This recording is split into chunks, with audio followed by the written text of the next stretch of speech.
I have a tendency to pop them in the forehead with a quick one. That if they don't believe their own eyes, they're, what are we supposed to do? Take 100 people with stage fright and one by one get them over and come up with a statistic? Statistics tell you how that something is, that you don't know what the pattern is. If you have a statistical result, it tells you that 78% of the time something works and the rest of the time it doesn't.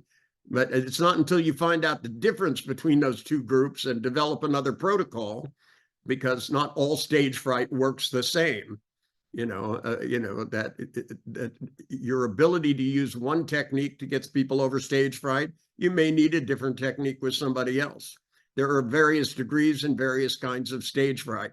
The fact that they all have the same name for it is a psychological identification of the behavior. It doesn't tell you what idiotic thing they're doing to produce it. And once you teach people to think differently, they change the way they think, it'll change the way they feel, and therefore change what they're capable of doing. The odd thing about things like stage fright is you can hypnotize the most terrified stage fright, somebody that can't even think about going on a stage. You can hypnotize them and put them in front of 1,000 people, and they'll talk boldly and bring them out of trance, and they're terrified. That's where NLP was born, trying to figure out what's the difference between when you're in and out of a trance, being able to generate behavior. And when you have psychologists that watch you do something and go, where's the research to substantiate this? In essence, they're going, is this going to last? And if it only took you 20 minutes to do it, then it means, well, if it lasts 2 years and you have to do it again, that's 40 minutes. They're just not thinking practically. They're pseudoscientists. Remember, what they call social science is really pseudoscience. In science, we don't accept statistical results. Gold always melts at the same temperature. And, that's just the way it is. If you have a pattern, you have something more powerful than a statistic. And when people ask about statistical results for something that's a pattern, the fact that people can get over stage fright has been going on for centuries without NLP, without hypnosis, and without psychology. And therefore, if it can be done, it can be done. The question is, how do we accelerate the process? And all of the techniques I developed are to accelerate results, because the loser, when I started 50 years ago, was the end user. You would go in with a phobia of elevators, and 10 years later, you would have 5 phobias, or you'd be worse, or you'd know that it's your mother's fault, but you'd still be in the same state of affairs. And I was concerned that people got what they asked for. In fact, I wanted them to get more than they asked for, because I thought that that was the right thing to do. And part of the whole notion and training in psychology is to look for the underlying problem, that something got broken at some time. Not that you're a learning machine and part of what you learn is stupid. And, we think if you can learn something stupid, you can learn something smart.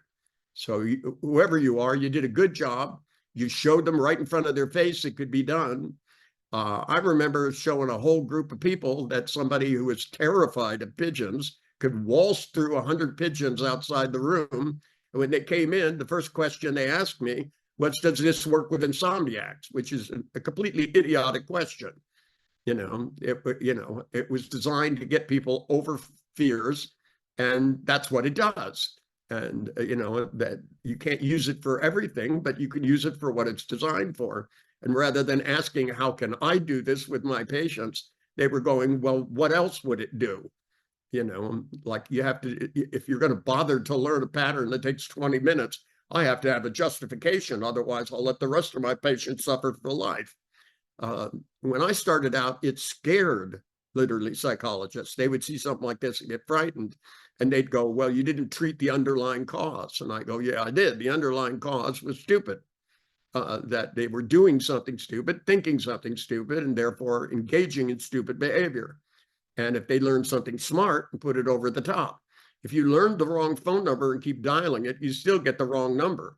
And if you learn the right phone number, then you stop dialing the old one and start dialing the new one. neurocortical pathways don't go away, but they do lay on top of each other. And, it's like push down storage, which is called in a computer a Turing machine. And understanding that you can layer new learning over old learning is an important thing. That, when I started out, people kept talking about nervous breakdowns. And when I go, which nerve broke, they would twist and turn in the wind, making up excuses for why they could use a phrase like that. They would give people electric shock. They'd give them drugs. They'd give them all kinds of stuff to try and subjugate the problem. They'd explore their childhoods to try and find out why they were broken, rather than teach them a new behavior, a new way of thinking, so that they would actually feel different in the same situation, which is what you did, and you should be proud of it. And the fact that psychologists are not convinced about it just shows you that you're lucky you didn't have too much psychological training. Otherwise, you might be one of them. But there are a lot of psychologists out there that do believe their eyes, and they should be proud of themselves. There are lots of people doing therapy of every kind, child and family counselors, religious counselors, all kinds of people using the techniques that I've developed so that they get results. And once they start getting results, boy, that's what convinces them. It's one thing to see me do it. It's another to do it yourself, because I'm sure you're convinced you can do it now. You went to an NLP trainer, you learned a technique, and you taught that technique and used that technique, and you're convinced. Well, maybe they should try it with a few people and find out what happens. Maybe they'd become convinced too.